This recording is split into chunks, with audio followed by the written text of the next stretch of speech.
Permission கொடுத்தாச்சு. எப்படி 11 conditions. சம்மதமா?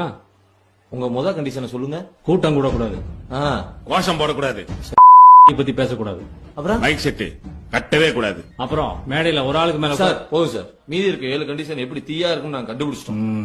எதுக்கு சார் இவ்வளவு சுத்துறீங்க? யாரு பேச்ச கேட்டு இப்படி பேசுறீங்கன்னு தெரியும்.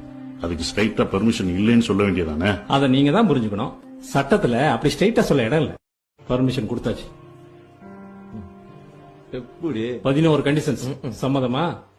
உங்க முத கண்டிஷனை சொல்லுங்க. கூட்டம் கூட கூடாது, ஆ, கோஷம் போடக்கூடாது, பத்தி பேசக்கூடாது, அப்புறம் மைக் செட்டு கட்டவே கூடாது. அப்புறம் மேடையில ஒரு ஆளுக்கு மேல சார் போதும் சார். மீதி இருக்க 7 கண்டிஷன் எப்படி தீயா இருக்குன்னு நாங்க கண்டுபிடிச்சிட்டோம். எதுக்கு சார் இவ்வளவு சுத்துறீங்க? யாரு பேச்ச கேட்டு இப்படி பேசுறீங்கன்னு தெரியும். அதுக்கு ஸ்ட்ரைட்டா பெர்மிஷன் இல்லைன்னு சொல்ல வேண்டியதானே? அத நீங்க தான் புரிஞ்சுக்கணும்.